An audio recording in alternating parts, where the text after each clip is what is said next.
بسم الله الرحمن الرحيم ألف لام ميم ذلك الكتاب لا ريب فيه هدى للمتقين الذين يؤمنون بالغيب ويقيمون الصلاة ومما رزقناهم ينفقون والذين يؤمنون بما أنزل إليك وما أنزل من قبلك وبالآخرة هم يوقنون أولئك على هدى من ربهم وأولئك هم المفلحون إن الذين كفروا سواء عليهم أأنذرتهم أم لم تنذرهم لا يؤمنون ختم الله على قلوبهم وعلى سمعهم وعلى أبصارهم غشاوة ولهم عذاب عظيم ومن الناس من يقول آمنا بالله وباليوم الآخر وما هم بمؤمنين يخادعون الله والذين آمنوا وما يخدعون إلا أنفسهم وما يشعرون في قلوبهم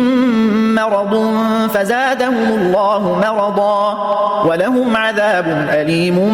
بما كانوا يكذبون وإذا قيل لهم لا تفسدوا في الأرض قالوا إنما نحن مصلحون ألا إنهم هم المفسدون ولكن لا يشعرون وإذا قيل لهم آمنوا كما آمن الناس قالوا أنؤمن كما آمن السفهاء ألا إنهم هم السفهاء ولكن لا يعلمون وإذا لقوا الذين آمنوا قالوا آمنا وإذا خلوا إلى شياطينهم قالوا إنا معكم إنما نحن مستهزئون الله يستهزئ بهم ويمدهم في طغيانهم يعمهون أولئك الذين اشتروا الضلالة بالهدى فما ربحت تجارتهم وما كانوا مهتدين مثلهم كمثل الذي استوقد نارا فلما أضاءت ما حوله ذهب الله بنورهم وتركهم في ظلمات لا يبصرون صم بكم عمي فهم لا يرجعون أو كصيب من السماء فيه ظلمات ورعد وبرق يجعلون أصابعهم في آذانهم من الصواعق حذر الموت والله محيط بالكافرين يكاد البرق يخطف أبصارهم كلما أضاء لهم مشوا فيه وإذا أظلم عليهم قاموا ولو شاء الله لذهب بسمعهم وأبصارهم إن الله على كل شيء قدير يا أيها الناس اعبدوا ربكم الذي خلقكم والذين من قبلكم لعلكم تتقون الذي جعل لكم الأرض فراشا والسماء بناء وأنزل من السماء ماء فأخرج به من الثمرات رزقا لكم فلا تجعلوا لله أندادا وأنتم تعلمون وإن كنتم في ريب مما نزلنا على عبدنا فأتوا بسورة من مثله وادعوا شهداءكم لكم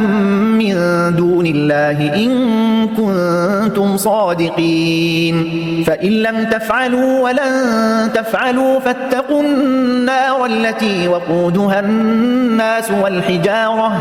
أعدت للكافرين وبشر الذين آمنوا وعملوا الصالحات أن لهم جنات تجري من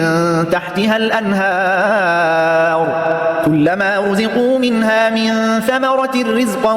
قالوا هذا الذي رزقنا من قبل وأتوا به متشابها ولهم فيها أزواج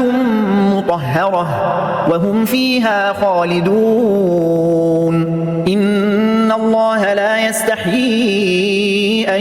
يضرب مثلا ما بعوضة فما فوقها فأما الذين آمنوا فيعلمون أنه الحق من ربهم وأما الذين كفروا فيقولون ماذا أراد الله بهذا مثلا يضل به كثيرا ويهدي به كثيرا وما يضل به إلا الفاسقين الذين ينقضون عهد الله من بعد ميثاقه ويقطعون ما أمر الله به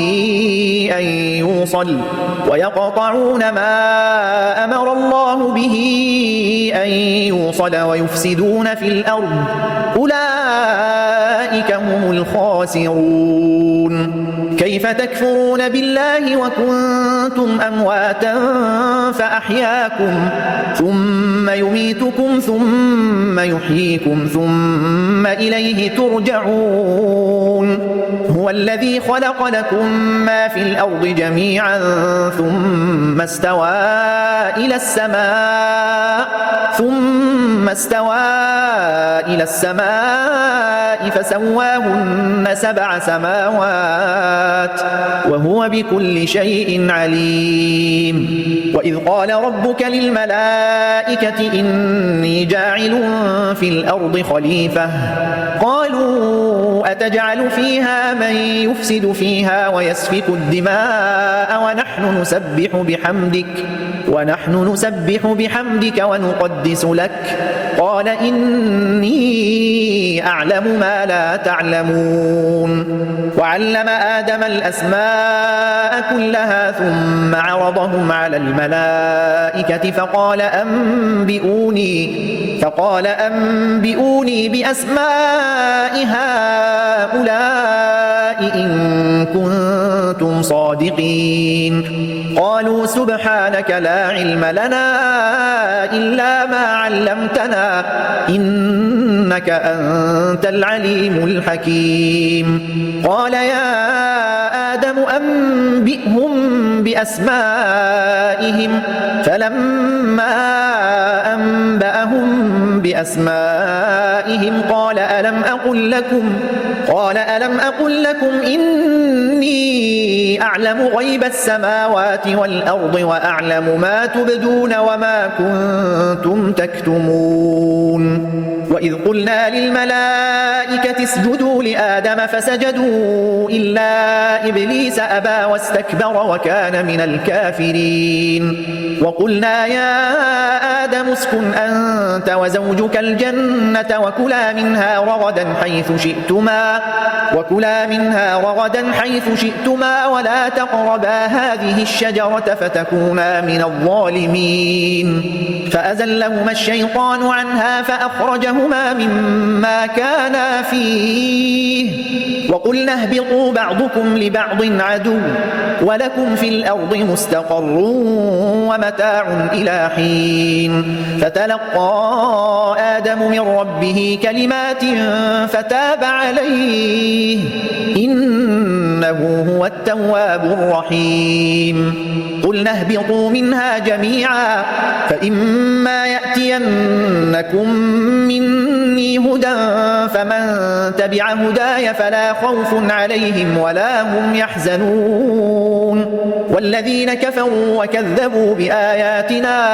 أولئك أصحاب النار هم فيها خالدون يا بني إسرائيل اذكروا نعمتي التي أنعمت عليكم وأوفوا بعهدي أوف بعهدكم وإياي فارهبون وآمنوا بما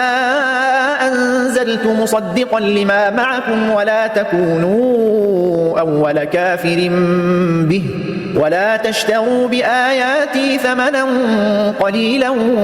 وإياي فاتقون ولا تلبسوا الحق بالباطل وتكتموا الحق وأنتم تعلمون وأقيموا الصلاة وآتوا الزكاة واركعوا مع الراكعين أتأمرون الناس بالبر وتنسون أنفسكم وأنتم تتلون الكتاب أفلا تعقلون واستعينوا بالصبر والصلاة وإنها لكبيرة إلا على الخاشعين الذين يظنون أنهم ملاقو ربهم وأنهم إليه راجعون يا بني إسرائيل اذكروا نعمتي التي أنعمت عليكم وأني فضلتكم على العالمين واتقوا يوما لا تجزي نفس عن نفس شيئا ولا يقبل منها شفاعة ولا يؤخذ منها عدل ولا هم ينصرون وإذ نجيناكم من آل فرعون يسومونكم سوء العذاب يذبحون أبناءكم ويستحيون نساءكم وفي ذلكم بلاء من ربكم عظيم وإذ فرقنا بكم البحر فأنجيناكم وأغرقنا آل فرعون وأنتم تنظرون وإذ واعدنا موسى 40 ليلة ثم اتخذتم العجل من بعده وأنتم ظالمون ثم عفونا عنكم من بعد ذلك لعلكم تشكرون وإذ آتينا موسى الكتاب والفرقان لعلكم تهتدون وإذ قال موسى لقومه يا قوم إنكم ظلمتم أنفسكم باتخاذكم العجل فتوبوا إلى بارئكم فاقتلوا أنفسكم ذلكم خير لكم عند بارئكم فتاب عليكم إنه هو التواب الرحيم وإذ قلتم يا موسى لن نؤمن لك حتى نرى الله جهرة فأخذتكم الصاعقة وأنتم تنظرون ثم بعثناكم من بعد موتكم لعلكم تشكرون وظللنا عليكم الغمام وأنزلنا عليكم المن والسلوى كلوا من طيبات ما رزقناكم وما ظلمونا ولكن كانوا أنفسهم يظلمون وإذ قلنا ادخلوا هذه القرية فكلوا منها حيث شئتم رغدا وادخلوا الباب سجدا وقولوا حطة نغفر لكم خطاياكم وسنزيد المحسنين فبدل الذين ظلموا قولا غير الذي قيل لهم فأنزلنا على الذين ظلموا رجزا من السماء بما كانوا يفسقون وإذ استسقى موسى لقومه فقلنا اضرب بعصاك الحجر فانفجرت منه 12 عينا قد علم كل أناس مشربهم كلوا واشربوا من رزق الله ولا تعثوا في الأرض مفسدين وإذ قلتم يا موسى لن نصبر على طعام واحد فادع لنا ربك يخرج لنا مما تنبت الأرض من بقلها وقثائها وفومها وعدسها وبصلها قال أتستبدلون الذي هو أدنى بالذي هو خير اهبطوا مصرا فإن لكم ما سألتم وضربت عليهم الذلة والمسكنة وباءوا بغضب من الله ذلك بأنهم كانوا يكفرون بآيات الله ويقتلون النبيين بغير الحق ذلك بما عصوا وكانوا يعتدون إن الذين آمنوا والذين هادوا والنصارى والصابئين من آمن بالله واليوم الآخر وعمل صالحا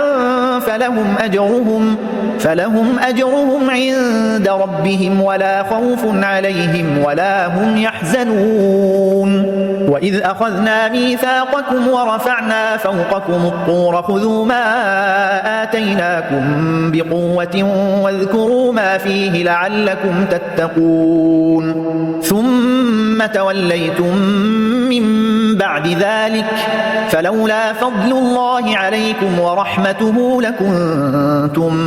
من الخاسرين ولقد علمتم الذين اعتدوا منكم في السبت فقلنا لهم كونوا قردة خاسئين فجعلناها نكالا لما بين يديها وما خلفها وموعظة للمتقين وإذ قال موسى لقومه إن الله يأمركم أن تذبحوا بقرة قالوا أتتخذنا هزوا قال أعوذ بالله أن أكون من الجاهلين قالوا ادع لنا ربك يبين لنا ما هي قال إنه يقول إنها بقرة لا فارض ولا بكر عوان بين ذلك فافعلوا ما تؤمرون قالوا ادع لنا ربك يبين لنا ما لونها قال إنه يقول إنها بقرة صفراء فاقع لونها تسر الناظرين قالوا ادع لنا ربك يبين لنا ما هي إن البقرة شابه علينا وإنا إن شاء الله لمهتدون قال إنه يقول إنها بقرة لا ذلول تثير الأرض ولا تسقي الحرث مسلمة لا شية فيها قالوا الآن جئت بالحق فذبحوها وما كادوا يفعلون وإذ قتلتم نفسا فادارأتم فيها والله مخرج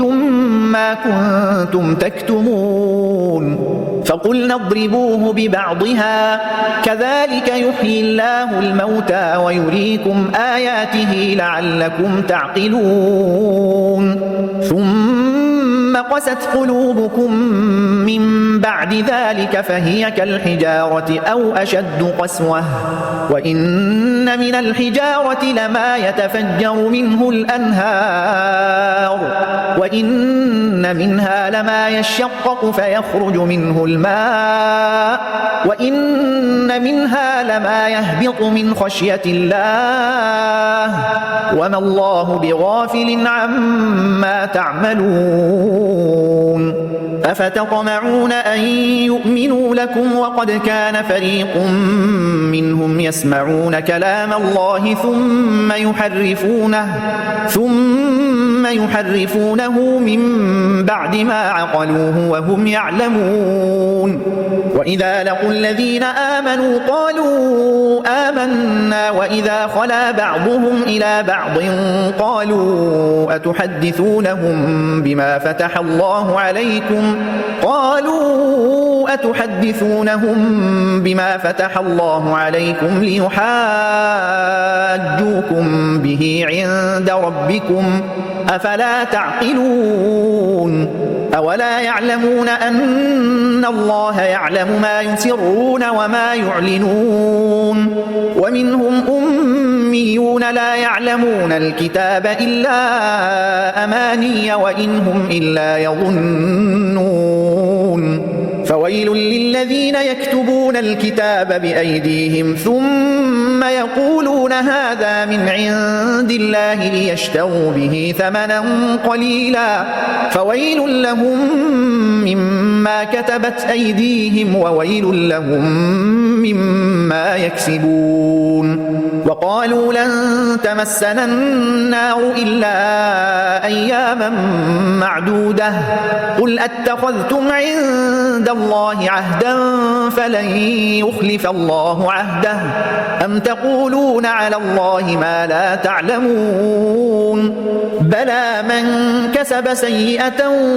وأحاطت به خطيئته فأولئك أصحاب النار هم فيها خالدون والذين آمنوا وعملوا الصالحات أولئك أصحاب الجنة هم فيها خالدون وإذ أخذنا ميثاق بني إسرائيل لا تعبدون إلا الله وبالوالدين إحسانا وذي القربى واليتامى والمساكين وقولوا للناس حسنا وأقيموا الصلاة وآتوا الزكاة ثم توليتم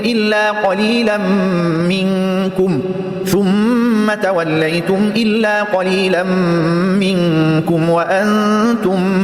معرضون وإذ أخذنا ميثاقكم لا تسفكون دماءكم ولا تخرجون أنفسكم من دياركم ثم أقررتم وأنتم تشهدون ثم أنتم هؤلاء تقتلون أنفسكم وتخرجون فريقا منكم من ديارهم تظاهرون عليهم بالإثم والعدوان وإن يأتوكم أسارى تفادوهم وهو محرم عليكم إخراجهم أفتؤمنون ببعض الكتاب وتكفرون ببعض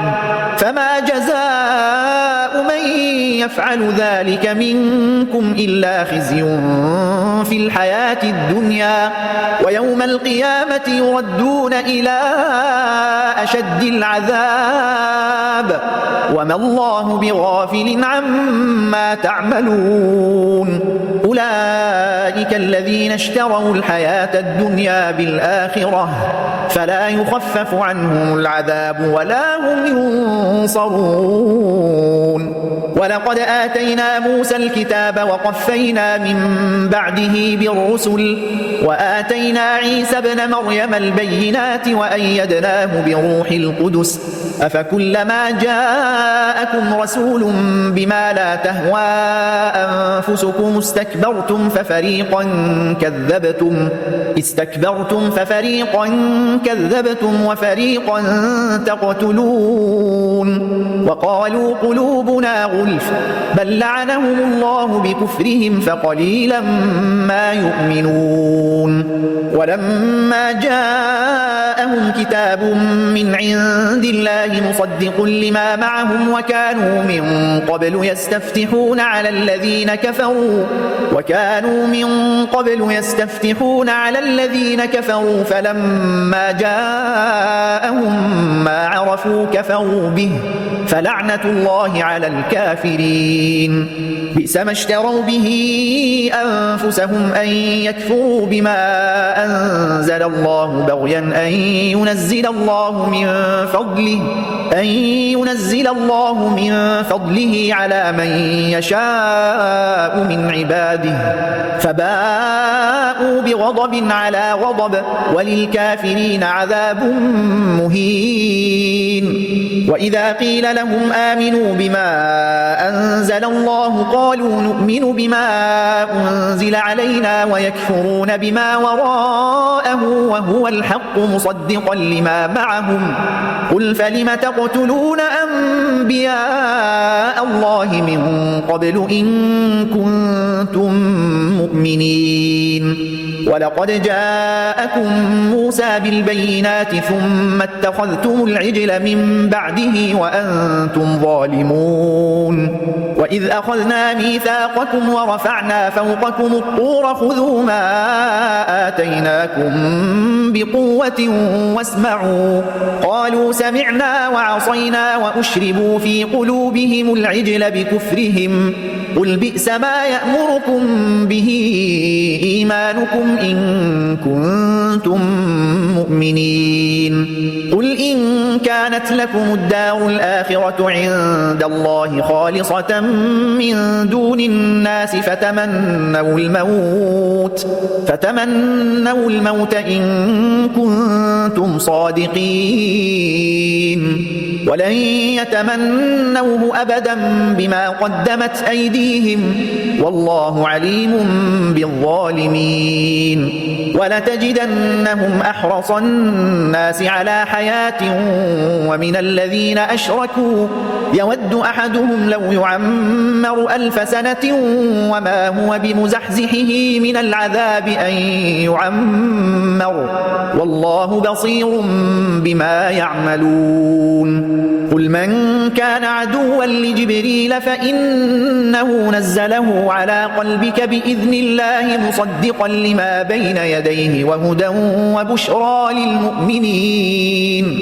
من كان عدوا لله وملائكته ورسله وجبريل وميكال فإن الله عدو للكافرين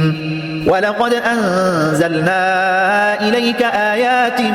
بينات وما يكفر بها إلا الفاسقون أوكلما عاهدوا عهدا نبذه فريق منهم بل أكثرهم لا يؤمنون ولما جاءهم رسول من عند الله مصدق لما معهم نبذ فريق من الذين أوتوا الكتاب كتاب الله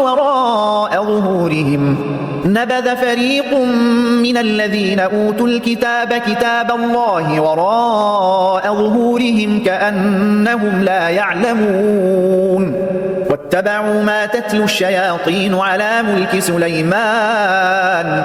وما كفر سليمان ولكن الشياطين كفروا يعلمون الناس السحر وما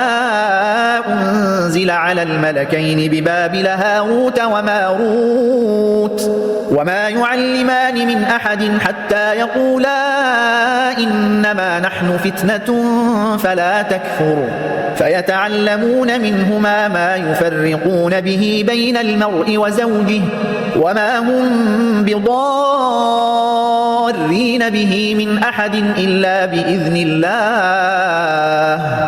ويتعلمون ما يضرهم ولا ينفعهم ولقد علموا لمن اشتراه ما له في الآخرة من خلاق ولبئس ما شروا به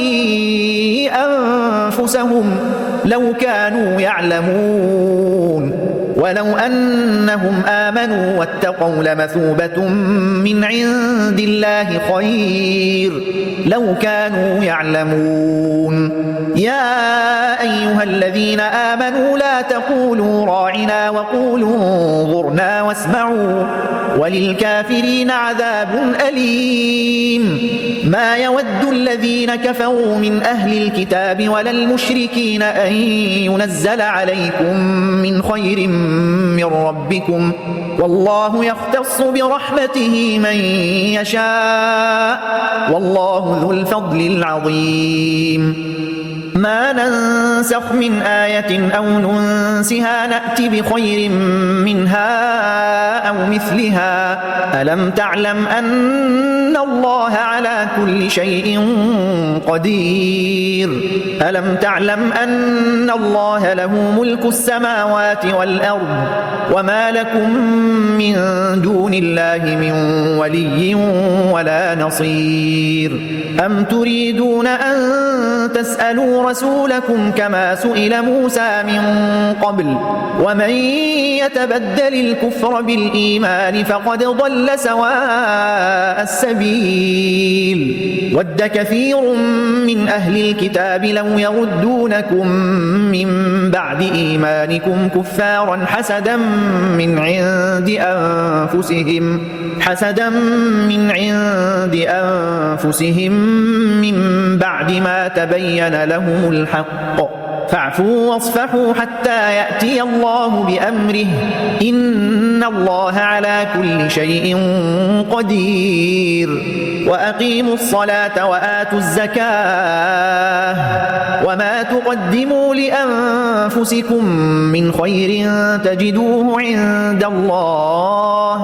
إن الله بما تعملون بصير وقالوا لن يدخل الجنة إلا من كان هودا أو نصارى تلك أمانيهم قل هاتوا برهانكم إن كنتم صادقين بلى من أسلم وجهه لله وهو محسن فله أجره عند ربه ولا خوف عليهم ولا هم يحزنون وقالت اليهود ليست النصارى على شيء وقالت النصارى ليست اليهود على شيء وهم يتلون الكتاب كذلك قال الذين لا يعلمون مثل قولهم فالله يحكم بينهم يوم القيامة فيما كانوا فيه يختلفون ومن أظلم ممن منع مساجد الله أن يذكر فيها اسمه وسعى في خرابها أولئك ما كان لهم أن يدخلوها إلا خائفين لهم في الدنيا خزي ولهم في الآخرة عذاب عظيم ولله المشرق والمغرب فأينما تولوا فثم وجه الله إن الله واسع عليم وقالوا اتخذ الله ولدا سبحانه بل له ما في السماوات والأرض كل له قانتون بديع السماوات والأرض وإذا قضى أمرا فإنما يقول له كن فيكون وقال الذين لا يعلمون لولا يكلمنا الله أو تأتينا آية كذلك قال الذين من قبلهم مثل قولهم تشابهت قلوبهم قد بينا الآيات لقوم يوقنون إنا أرسلناك بالحق بشيرا ونذيرا ولا تسأل عن أصحاب الجحيم ولن ترضى عنك اليهود ولا النصارى حتى تتبع ملتهم قل إن هدى الله هو الهدى ولئن اتبعت أهواءهم بعد الذي جاءك من العلم ما لك من الله من ولي ولا نصير الذين آتيناهم الكتاب يتلونه حق تلاوته أولئك يؤمنون به ومن يكفر به فأولئك هم الخاسرون يا بني إسرائيل اذكروا نعمتي التي أنعمت عليكم وأني فضلتكم على العالمين واتقوا يوما لا تجزي نفس عن نفس شيئا ولا يقبل منها عدل ولا تنفعها شفاعة ولا هم ينصرون وإذ ابتلى إبراهيم إبراهيم ربه بكلمات فأتمهن قال إني جاعلك للناس إماما قال ومن ذريتي قال لا ينال عهد الظالمين وإذ جعلنا البيت مثابة للناس وأمنا واتخذوا من مقام إبراهيم مصلى وعهدنا إلى إبراهيم وإسماعيل أن طهرا بيتي للطائفين والعاكفين والركع السجود وإذ قال إبراهيم رب اجعل هذا بلدا آمنا وارزق أهله من الثمرات من آمن منهم بالله واليوم الآخر قال ومن كفر فأمتعه قليلا ثم أضطره إلى عذاب النار وبئس المصير وإذ يرفع إبراهيم القواعد من البيت وإسماعيل ربنا تقبل منا إنك أنت السميع العليم ربنا وجعلنا مسلمين لك ومن ذريتنا أمة مسلمة لك وأرنا مناسكنا وتب علينا إنك أنت التواب الرحيم ربنا وابعث فيهم رسولا منهم يتلو عليهم آياتك ويعلمهم الكتاب والحكمة ويزكيهم إنك أنت العزيز الحكيم ومن يرغب عن ملة إبراهيم إلا من سفه نفسه ولقد اصطفيناه في الدنيا وإنه في الآخرة لمن الصالحين إذ قال له ربه أسلم قال أسلمت لرب العالمين ووصى بها إبراهيم بنيه ويعقوب يا بني إن الله اصطفى لكم الدين فلا تموتن إلا وأنتم مسلمون أم كنتم شهداء إذ حضر يعقوب الموت إذ قال لبنيه ما تعبدون من بعدي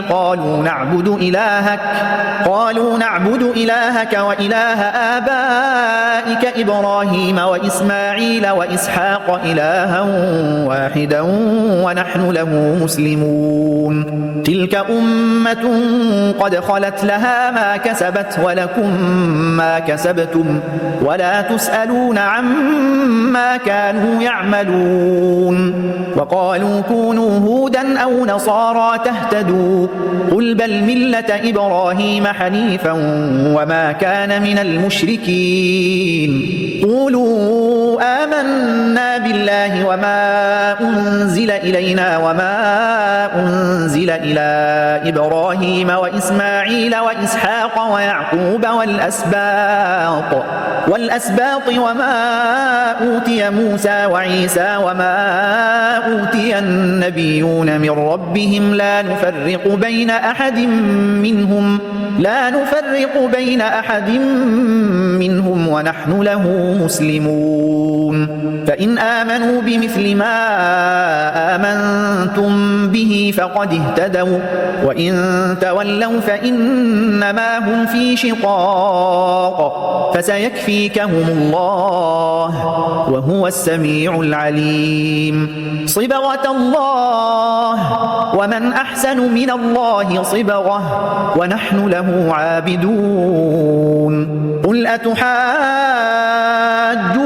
في الله وهو ربنا وربكم ولنا أعمالنا ولكم أعمالكم ونحن له مخلصون أم تقولون إن إبراهيم وإسماعيل وإسحاق ويعقوب والأسباط كانوا هودا أو نصارى قل أأنتم أعلم أم الله ومن أظلم ممن كتم شهادة عنده من الله وما الله بغافل عما تعملون تلك أمة قد خلت لها ما كسبت ولكم ما كسبتم ولا تسألون عما كانوا يعملون سيقول السفهاء من الناس ما ولاهم عن قبلتهم التي كانوا عليها قل لله المشرق والمغرب يهدي من يشاء إلى صراط مستقيم وكذلك جعلناكم أمة وسطا لتكونوا شهداء على الناس ويكون الرسول عليكم شهيدا وما جعلنا القبلة التي كنت عليها إلا لنعلم من يتبع الرسول ممن ينقلب على عقبيه وإن كانت لكبيرة إلا على الذين هدى الله وما كان الله ليضيع إيمانكم إن الله بالناس لرؤوف رحيم قد نرى تقلب وجهك في السماء فلنولينك قبلة ترضاها فول وجهك شطر المسجد الحرام وحيث ما كنتم فولوا وجوهكم شطره وإن الذين أوتوا الكتاب ليعلمون أنه الحق من ربهم وما الله بغافل عما يعملون ولئن أتيت الذين أوتوا الكتاب بكل آية ما تبعوا قبلتك وما أنت بتابع قبلتهم وما بعضهم بتابع قبلة بعض ولئن اتبعت أهواءهم من بعد ما جاءك من العلم إنك إذا لمن الظالمين الذين آتيناهم الكتاب يعرفونه كما يعرفون أبناءهم وإن فريقا منهم ليكتمون الحق وهم يعلمون الحق من ربك فلا تكونن من الممترين ولكل وجهة هو موليها فاستبقوا الخيرات أينما تكونوا يأت بكم الله جميعا إن الله على كل شيء قدير ومن حيث خرجت فول وجهك شطر المسجد الحرام وإنه للحق من ربك وما الله بغافل عما تعملون ومن حيث خرجت فول وجهك شطر المسجد الحرام وحيث ما كنتم فولوا وجوهكم شطره لئلا يكون للناس عليكم حجة إلا الذين ظلموا منهم فلا تخشوهم واخشوني ولأتم نعمتي عليكم ولعلكم تهتدون كما أرسلنا فيكم رسولا منكم يتلو عليكم آياتنا ويزكيكم ويعلمكم الكتاب والحكمة ويعلمكم ما لم تكونوا تعلمون فاذكروني أذكركم واشكروا لي ولا تكفرون يا أيها الذين آمنوا استعينوا بالصبر والصلاة إن الله مع الصابرين ولا تقولوا لمن يقتل في سبيل الله أموات بل أحياء ولكن لا تشعرون ولنبلونكم بشيء من الخوف والجوع ونقص من الأموال والأنفس والثمرات وبشر الصابرين الذين إذا أصابتهم مصيبة قالوا إنا لله وإنا إليه راجعون أولئك عليهم صلوات من ربهم ورحمة وأولئك هم المهتدون إن الصفا والمروة من شعائر الله فمن حج البيت أو اعتمر فلا جناح عليه أن يطوف بهما ومن تطوع خيرا فإن الله شاكر عليم إن الذين يكتمون ما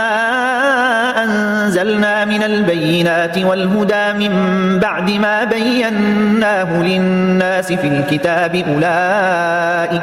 أولئك يلعنهم الله ويلعنهم اللاعنون إلا الذين تابوا وأصلحوا وبينوا فأولئك أتوب عليهم وأنا التواب الرحيم إن الذين كفروا وماتوا وهم كفار أولئك عليهم لعنة الله والملائكة والناس أجمعين خالدين فيها لا يخفف عنهم العذاب ولا هم ينظرون وإلهكم إله واحد لا إله إلا هو الرحمن الرحيم إن في خلق السماوات والأرض واختلاف الليل والنهار والفلك التي تجري في البحر بما ينفع الناس وما أنزل الله من السماء من ماء فأحيا به الأرض بعد موتها وبث فيها من كل دابة وتصريف الرياح والسحاب المسخر بين السماء والأرض لآيات لقوم يعقلون ومن الناس من يتخذ من دون الله أندادا يحبونهم كحب الله والذين آمنوا أشد حبا لله ولو يرى الذين ظلموا إذ يرون العذاب أن القوة لله جميعا وأن الله شديد العذاب إذ تبرأ الذين اتبعوا من الذين اتبعوا ورأوا العذاب وتقطعت بهم الأسباب وقال الذين اتبعوا لو أن لنا كرة فنتبرأ منهم كما تبرأوا منا كذلك يريهم الله أعمالهم حسرات عليهم وما هم بخارجين من النار يا أيها الناس كلوا مما في الأرض حلالا طيبا ولا تتبعوا خطوات الشيطان إنه لكم عدو مبين إنما يأمركم بالسوء والفحشاء وأن تقولوا على الله ما لا تعلمون وإذا قيل لهم اتبعوا ما أنزل الله قالوا بل نتبع ما ألفينا عليه آباءنا أولو كان آباؤهم لا يعقلون شيئا ولا يهتدون ومثل الذين كفروا كمثل الذي ينعق بما لا يسمع إلا دعاء ونداء صم بكم عمي فهم لا يعقلون يا أيها الذين آمنوا كلوا من طيبات ما رزقناكم واشكروا لله إن كنتم إياه تعبدون إنما حرم عليكم الميتة والدم ولحم الخنزير وما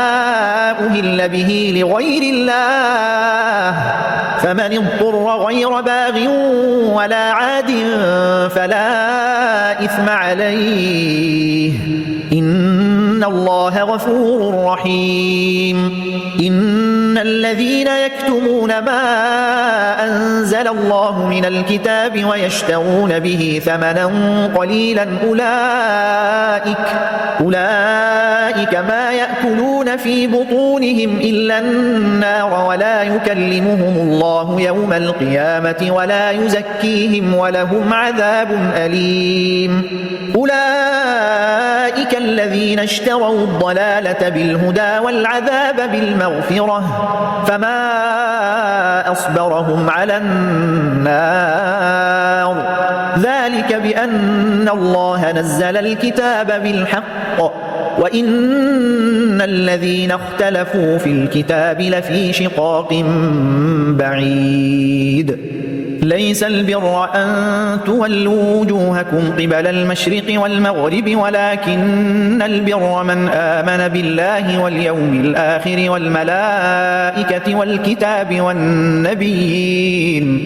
والملائكة والكتاب والنبيين وآتى المال على حبه ذوي القربى واليتامى والمساكين وابن السبيل والسائلين وفي الرقاب وأقام الصلاة وآتى الزكاة والموفون بعهدهم إذا عاهدوا والصابرين في البأساء والضراء وحين البأس أولئك الذين صدقوا وأولئك هم المتقون يا أيها الذين آمنوا كتب عليكم القصاص في القتلى الحر بالحر والعبد بالعبد والأنثى بالأنثى فمن عفي له من أخيه شيء فاتباع بالمعروف وأداء إليه بإحسان ذلك تخفيف من ربكم ورحمة فمن اعتدى بعد ذلك فله عذاب أليم ولكم في القصاص حياة يا أولي الألباب لعلكم تتقون كتب عليكم إذا حضر أحدكم الموت إن ترك خيرا الوصية للوالدين والأقربين بالمعروف حقا على المتقين فمن بدله بعدما سمعه فإنما إثمه على الذين يبدلونه إن الله سميع عليم فمن خاف من موص جنفا أو إثما فأصلح بينهم فلا إثم عليه إن الله غفور رحيم يا أيها الذين آمنوا كتب عليكم الصيام كما كتب على الذين من قبلكم لعلكم تتقون أياما معدودات فمن كان منكم مريضا أو على سفر فعدة من أيام أخر وعلى الذين يطيقونه فدية طعام مسكين فمن تطوع خيرا فهو خير له وأن تصوموا خير لكم إن كنتم تعلمون شهر رمضان الذي أنزل فيه القرآن هدى للناس وبينات من الهدى والفرقان فمن شهد منكم الشهر فليصمه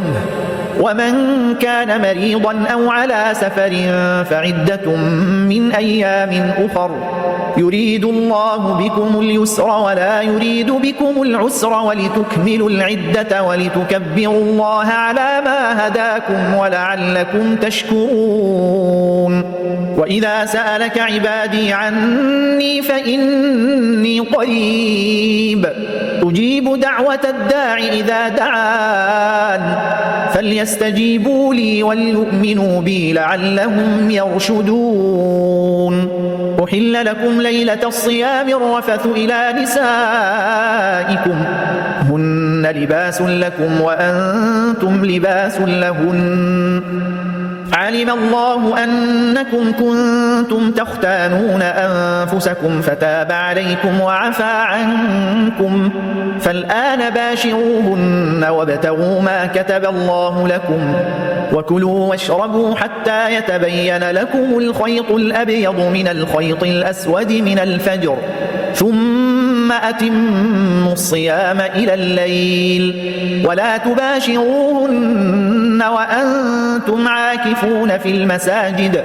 تلك حدود الله فلا تقربوها كذلك يبين الله آياته للناس لعلهم يتقون ولا تأكلوا أموالكم بينكم بالباطل وتدلوا بها إلى الحكام لتأكلوا فريقا من أموال الناس بالإثم وأنتم تعلمون يسألونك عن الأهلة قل هي مواقيت للناس والحج وليس البر بأن تأتوا البيوت من ظهورها ولكن البر من اتقى وأتوا البيوت من أبوابها واتقوا الله لعلكم تفلحون وقاتلوا في سبيل الله الذين يقاتلونكم ولا تعتدوا إن الله لا يحب المعتدين وقتلوهم حيث ثقفتموهم وأخرجوهم من حيث أخرجوكم والفتنة أشد من القتل ولا تقاتلوهم عند المسجد الحرام حتى يقاتلوكم فيه فإن قاتلوكم فاقتلوهم كذلك جزاء الكافرين فإن انتهوا فإن الله غفور رحيم وقاتلوهم حتى لا تكون فتنة ويكون الدين لله فإن انتهوا فلا عدوان إلا على الظالمين الشهر الحرام بالشهر الحرام والحرمات قصاص فمن اعتدى عليكم فاعتدوا عليه بمثل ما اعتدى عليكم واتقوا الله واعلموا أن الله مع المتقين وأنفقوا في سبيل الله ولا تلقوا بأيديكم إلى التهلكة وأحسنوا إن الله يحب المحسنين وأتموا الحج والعمرة لله فإن أحصرتم فما استيسر من الهدي ولا تحلقوا رؤوسكم حتى يبلغ الهدي محله فمن كان منكم مريضا أو به أذى من رأسه ففدية من صيام أو صدقة أو نسك فإذا أمنتم فمن تمتع بالعمرة إلى الحج فما استيسر من الهدي فمن لم يجد فصيام 3 أيام في الحج و7 إذا رجعتم تلك 10 كاملة ذلك لمن لم يكن أهله حاضر المسجد الحرام واتقوا الله واعلموا أن الله شديد العقاب الحج أشهر معلومات فمن فرض فيهن الحج فلا رفث ولا فسوق ولا جدال في الحج وما تفعلوا من خير يعلمه الله وتزودوا فإن خير الزاد التقوى واتقون يا أولي الألباب ليس عليكم جناح أن تبتغوا فضلا من ربكم فإذا أفضتم من عرفات فاذكروا الله عند المشعر الحرام واذكروه كما هداكم وإن كنتم من قبله لمن الضالين ثم أفيضوا من حيث أفاض الناس واستغفروا الله إن الله غفور رحيم فإذا قضيتم مناسككم فاذكروا الله كذكركم آباءكم أو أشد ذكرا فمن الناس من يقول ربنا آتنا في الدنيا وما له في الآخرة من خلاق ومنهم من يقول ربنا آتنا في الدنيا حسنة وفي الآخرة حسنة وقنا عذاب النار أولئك لهم نصيب مما كسبوا والله سريع الحساب واذكروا الله في أيام معدودات فمن تعجل في يومين فلا إثم عليه ومن تأخر فلا إثم عليه لمن اتقى واتقوا الله واعلموا أنكم إليه تحشرون ومن الناس من يعجبك قوله في الحياة الدنيا ويشهد الله على ما في قلبه وهو ألد الخصام وإذا تولى سعى في الأرض ليفسد فيها ويهلك الحرث والنسل والله لا يحب الفساد وإذا قيل له اتق الله أخذته العزة بالإثم فحسبه جهنم ولبئس المهاد ومن الناس من يشري نفسه ابتغاء مرضات الله والله رؤوف بالعباد يا أيها الذين آمنوا ادخلوا في السلم كافة ولا تتبعوا خطوات الشيطان إنه لكم عدو مبين فإن زللتم من بعد ما جاءتكم البينات فاعلموا أن الله عزيز حكيم هل ينظرون إلا أن يأتيهم الله في ظلل من الغمام والملائكة وقضي الأمر وإلى الله ترجع الأمور سل بني إسرائيل كم آتيناهم من آية بينة ومن يبدل نعمة الله من بعد ما جاءته فإن الله شديد العقاب زين للذين كفروا الحياة الدنيا ويسخرون من الذين آمنوا والذين اتقوا فوقهم يوم القيامة والله يرزق من يشاء بغير حساب كان الناس أمة واحدة فبعث الله النبيين مبشرين ومنذرين وأنزل معهم الكتاب بالحق ليحكم بين الناس فيما اختلفوا فيه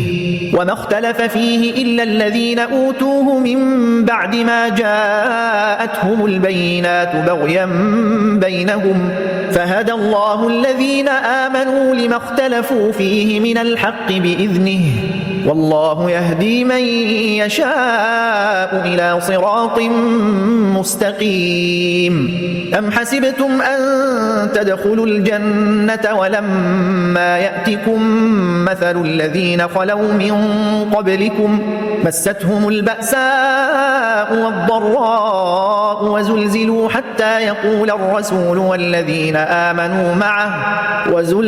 حتى يقول الرسول والذين آمنوا معه متى نصر الله ألا إن نصر الله قريب يسألونك ماذا ينفقون قل ما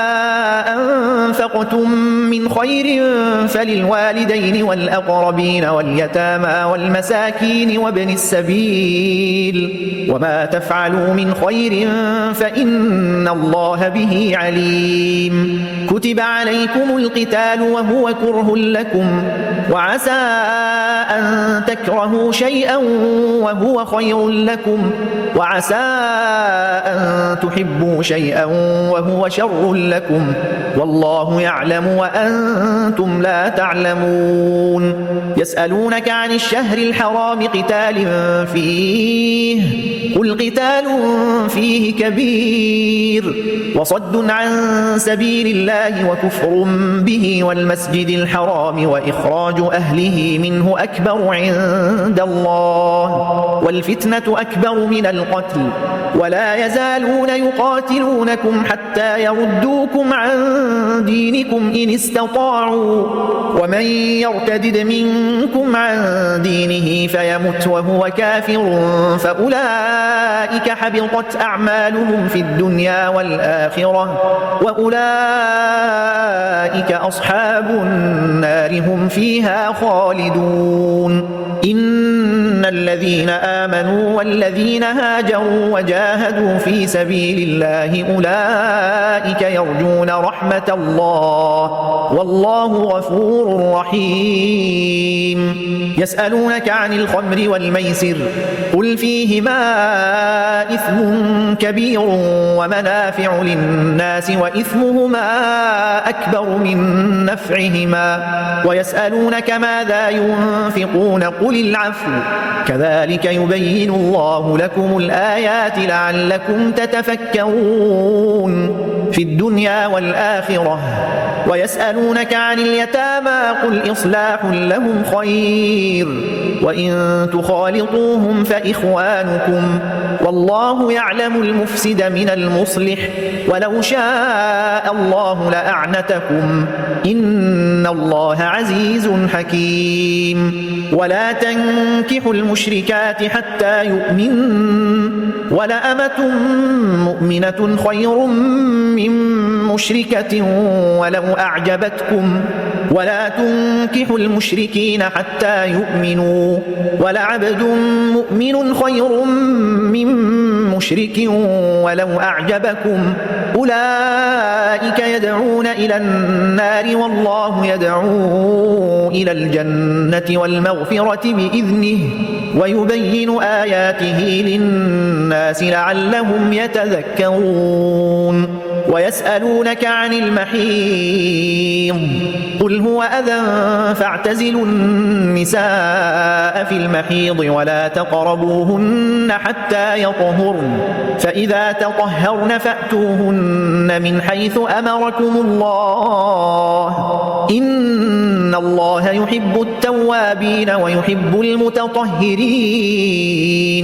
نساؤكم حرث لكم فأتوا حرثكم أنى شئتم وقدموا لأنفسكم واتقوا الله واعلموا أنكم ملاقوه وبشر المؤمنين ولا تجعلوا الله عرضة لأيمانكم أن تبروا وتتقوا وتصلحوا بين الناس والله سميع عليم لا يؤاخذكم الله باللغو في أيمانكم ولكن يؤاخذكم بما كسبت قلوبكم والله غفور حليم للذين يؤلون من نسائهم تربص 4 أشهر فإن فاءوا فإن الله غفور رحيم وإن عزموا الطلاق فإن الله سميع عليم والمطلقات يتربصن بأنفسهن 3 قروء ولا يحل لهن أن يكتمن ما خلق الله في أرحامهن إن كن يؤمن بالله واليوم الآخر وبعولتهن أحق بردهن في ذلك إن أرادوا إصلاحا ولهن مثل الذي عليهن بالمعروف وللرجال عليهن درجة والله عزيز حكيم الطلاق 2 فإمساك بمعروف أو تسريح بإحسان ولا يحل لكم أن تأخذوا مما آتيتموهن شيئا إلا أن يخافا ألا يقيما حدود الله فإن خفتم ألا يقيما حدود الله فلا جناح عليهما فيما افتدت به تلك حدود الله فلا تعتدوها ومن يتعد حدود الله فأولئك هم الظالمون فإن طلقها فلا تحل له من بعد حتى تنكح زوجا غيره فإن طلقها فلا جناح عليهما أن يتراجعا إن ظنا أن فيها حدود الله وتلك حدود الله يبينها لقوم يعلمون وإذا طلقتم النساء فبلغن أجلهن فأمسكوهن بمعروف أو سرحوهن بمعروف ولا تمسكوهن ضرارا لتعتدوا ومن يفعل ذلك فقد ظلم نفسه ولا تتخذوا آيات الله هزوا واذكروا نعمة الله عليكم وما أنزل عليكم من الكتاب والحكمة يعظكم به واتقوا الله واعلموا أن الله بكل شيء عليم وإذا طلقتم النساء فبلغن أجلهن فلا تعضلوهن أن ينكحن أزواجهن إذا تراضوا بينهم بالمعروف ذلك يوعظ به من كان منكم يؤمن بالله واليوم الآخر ذلكم أزكى لكم وأطهر والله يعلم وأنتم لا تعلمون والوالدات يرضعن أولادهن حولين كاملين لمن أراد أن يتم الرضاعة وعلى المولود له رزقهن وكسوتهن بالمعروف لا تكلف نفس إلا وسعها لا تضار والدة بولدها ولا مولود له بولده وعلى الوارث مثل ذلك فإن أرادا فصالا عن تراض منهما وتشاور فلا جناح عليهما وإن أردتم أن تسترضعوا أولادكم فلا جناح عليكم إذا سلمتم ما آتيتم بالمعروف واتقوا الله واعلموا أن الله بما تعملون بصير والذين يتوفون منكم ويذرون أزواجا يتربصن بأنفسهن 4 أشهر وعشرا فإذا بلغن أجلهن فلا جناح عليكم فيما فعلن في أنفسهن بالمعروف والله بما تعملون خبير ولا جناح عليكم فيما عرضتم به من خطبة النساء أو أكننتم في أنفسكم علم الله أنكم ستذكرونهن ولكن لا تواعدوهن سرا إلا أن تقولوا قولا معروفا ولا تعزموا عقدة النكاح حتى يبلغ الكتاب أجله واعلموا أن الله يعلم ما في أنفسكم فاحذروه واعلموا أن الله غفور حليم لا جناح عليكم إن طلقتم النساء ما لم تمسوهن أو تفرضوا لهن فريضة ومتعوهن على الموسع قدره وعلى المقتر قدره متاعا بالمعروف حقا على المحسنين وإن طلقتموهن من قبل أن تمسوهن وقد فرضتم لهن فريضة فنصف ما فرضتم إلا أن يعفون أو يعفو الذي بيده عقدة النكاح وأن تعفوا أقرب للتقوى ولا تنسوا الفضل بينكم إن الله بما تعملون بصير حافظوا على الصلوات والصلاة الوسطى وقوموا لله قانتين فإن خفتم فرجالا أو ركبانا فإذا أمنتم فاذكروا الله كما علمكم ما لم تكونوا تعلمون والذين يتوفون منكم ويذرون أزواجا وصية لأزواجهم متاعا إلى الحول غير إخراج فإن خرجن فلا جناح عليكم فيما فعلن في أنفسهن من معروف والله عزيز حكيم. وللمطلقات متاع بالمعروف حقا على المتقين كذلك يبين الله لكم آياته لعلكم تعقلون. ألم تر إلى الذين خرجوا من ديارهم وهم ألوف حذر الموت فقال لهم الله موتوا ثم أحياهم إن الله لذو فضل على الناس ولكن أكثر الناس لا يشكرون. وقاتلوا في سبيل الله واعلموا أن الله سميع عليم. من ذا الذي يقرض الله قرضا حسنا فيضاعفه له أضعافا كثيرة والله يقبض ويبسط وإليه ترجعون. ألم تر إلى الملأ من بني إسرائيل من بعد موسى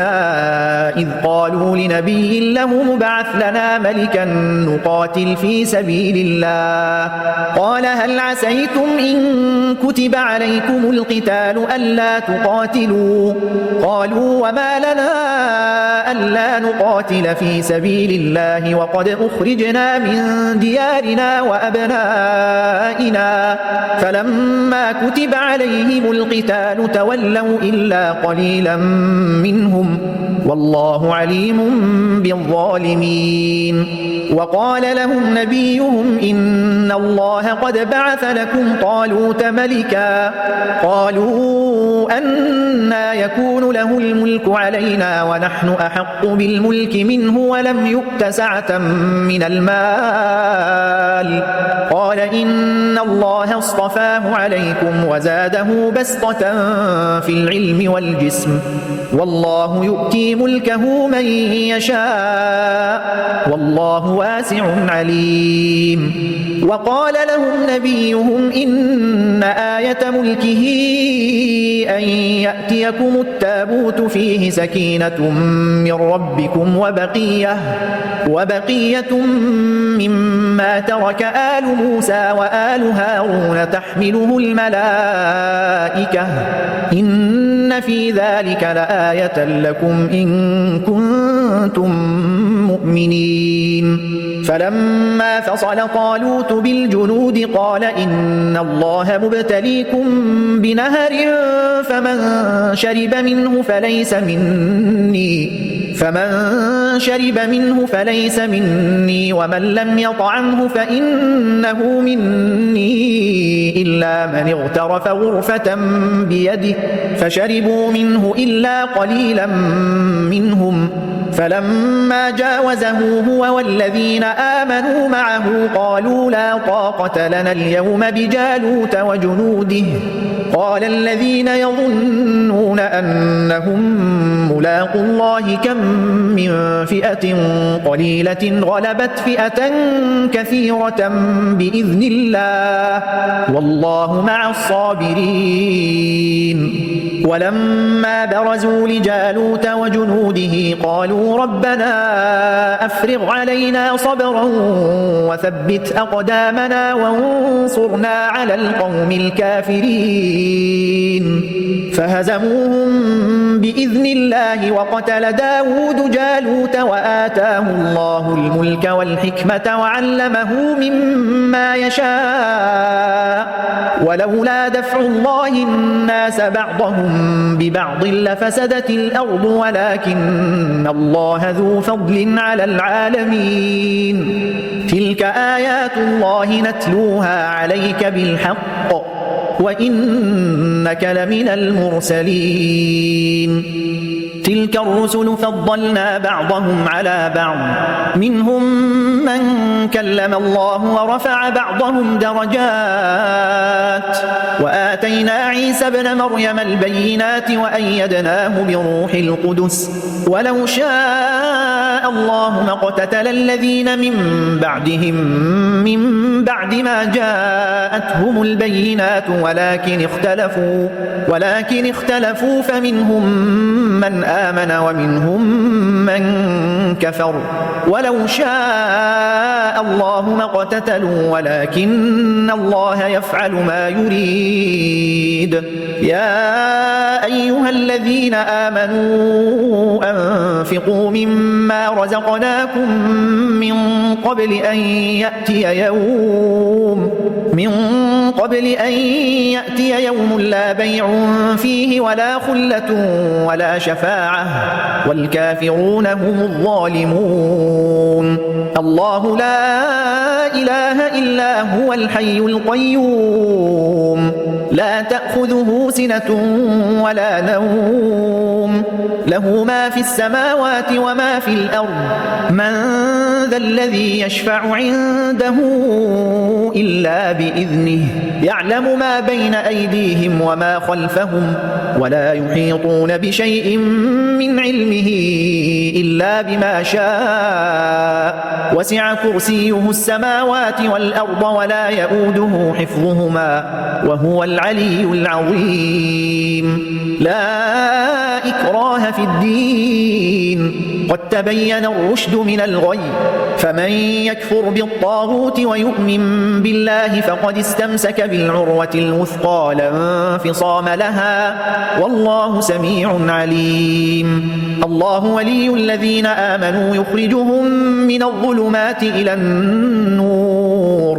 والذين كفروا أولياؤهم الطاغوت يخرجونهم من النور إلى الظلمات أولئك أصحاب النار هم فيها خالدون. ألم تر إلى الذي حاج إبراهيم في ربه أن آتاه الله الملك إذ قال إبراهيم ربي الذي يحيي ويميت قال أنا أحيي وأميت قال إبراهيم فإن الله يأتي بالشمس من المشرق فأت بها من المغرب فبهت الذي كفر والله لا يهدي القوم الظالمين. أو كالذي مر على قرية وهي خاوية على عروشها قال أنى يحيي هذه الله بعد موتها فأماته الله 100 عام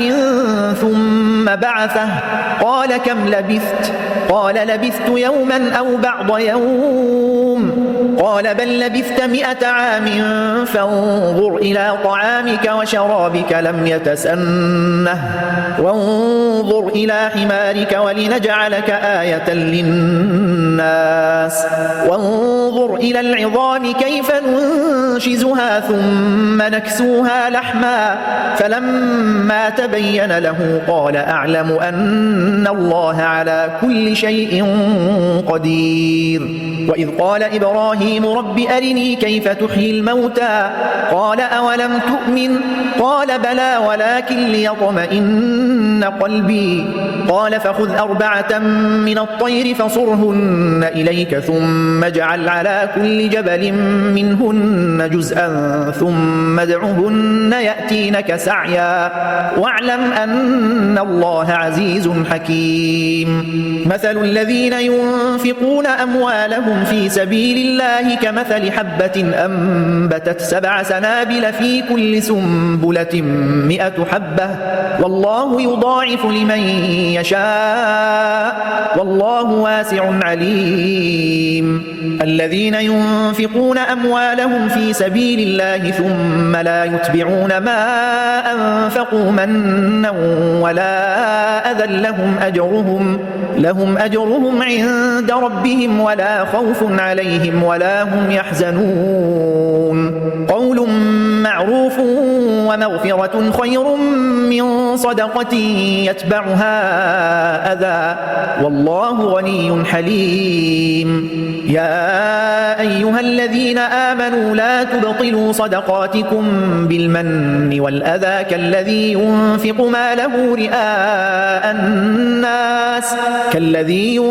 ماله رئاء الناس ولا يؤمن بالله واليوم الآخر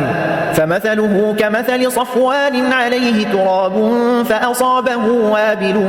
فتركه صلدا لا يقدرون على شيء مما كسبوا والله لا يهدي القوم الكافرين. ومثل الذين ينفقون أموالهم ابتغاء مرضات مرضات الله وتثبيتا من أنفسهم كمثل جنة بربوة أصابها وابل فآتت أكلها ضعفين فإن لم يصبها وابل فطل والله بما تعملون بصير أيود أحدكم أن تكون له جنة من نخيل وأعناب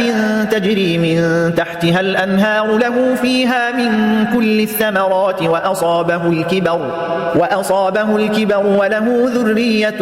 ضعفاء فأصابها إعصار فيه نار فاحترقت كذلك يبين الله لكم الآيات لعلكم تتفكرون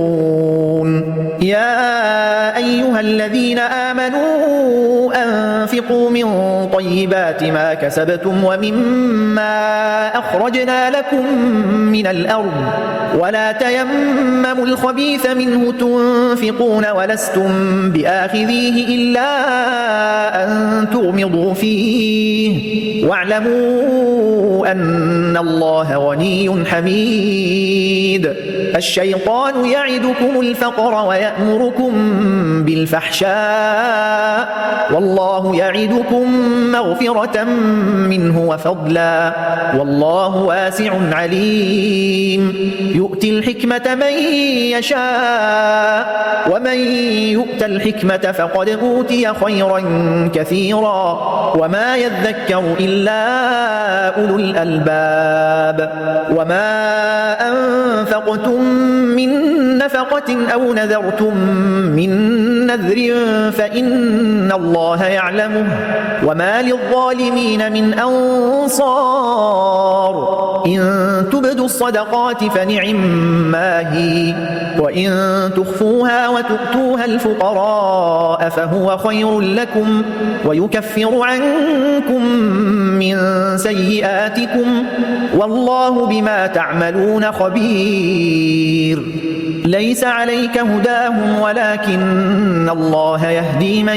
يشاء وما تنفقوا من خير فلأنفسكم وما تنفقون إلا ابتغاء وجه الله وما تنفقوا من خير يوفى إليكم وأنتم لا تظلمون للفقراء الذين أحصروا في سبيل الله لا يستطيعون ضربا في الأرض يحسبهم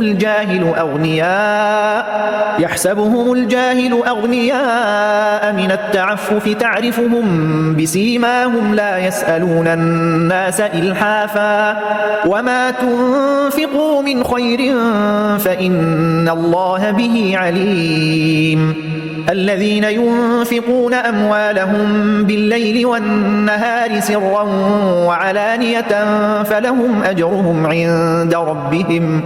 فلهم أجرهم عند ربهم ولا خوف عليهم ولا هم يحزنون الذين يأكلون الربا لا يقومون إلا كما يقوم الذي يتخبطه الشيطان من المس ذلك بأنهم قالوا إنما البيع مثل الربا وأحل الله البيع وحرم الربا فمن جاءه موعظة من ربه فانتهى فله ما سلف وأمره إلى الله ومن عاد فأولئك أصحاب النار هم فيها خالدون يمحق الله الربا ويربي الصدقات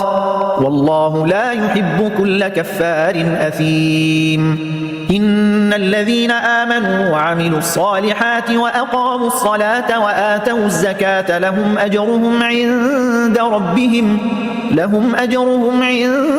ربهم ولا خوف عليهم ولا هم يحزنون يا أيها الذين آمنوا اتقوا الله وذروا ما بقي من الربا إن كنتم مؤمنين فإن لم تفعلوا فأذنوا بحرب من الله ورسوله وإن تبتم فلكم رؤوس أموالكم لا تظلمون ولا تظلمون وإن كان ذو عسرة فنظرة إلى ميسرة وأن تصدقوا خير لكم إن كنتم تعلمون واتقوا يوما ترجعون فيه إلى الله ثم توفى كل نفس ما كسبت وهم لا يظلمون يا أيها الذين آمنوا إذا تداينتم بدين إلى أجل مسمى فاكتبوه وليكتب بينكم كاتب بالعدل ولا يأب كاتب أن يكتب كما علمه الله فليكتب وليملل الذي عليه الحق وليتق الله ربه ولا يبخس منه شيئا فإن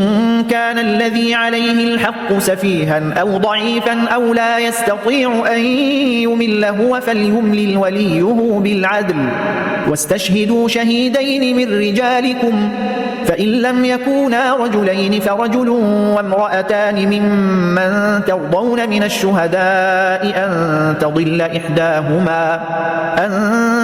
إحداهما فتذكر إحداهما الأخرى ولا يأبى الشهداء إذا ما دعوا ولا تسأموا أن تكتبوه صغيرا أو كبيرا إلى أجله ذلكم أقسط عند الله وأقوم للشهادة وأدنى ألا ترتابوا إلا أن تكون تجارة حاضرة تديرونها بينكم فليس عليكم جناح ألا تكتبوها وأشهدوا إذا تبايعتم ولا يضار كاتب ولا شهيد وإن تفعلوا فإنه فسوق بكم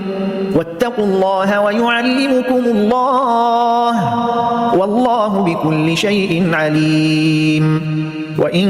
كنتم على سفر ولم تجدوا كاتبا فرهان مقبوضة فإن أمن بعضكم بعضا فليؤدي الذي اؤتمن أمانته وليتق الله ربه ولا تكتموا الشهادة ومن يكتمها فإنه آثم قلبه والله بما تعملون عليم لله ما في السماوات وما في الأرض وإن تبدوا ما في أنفسكم أو تخفوه يحاسبكم به الله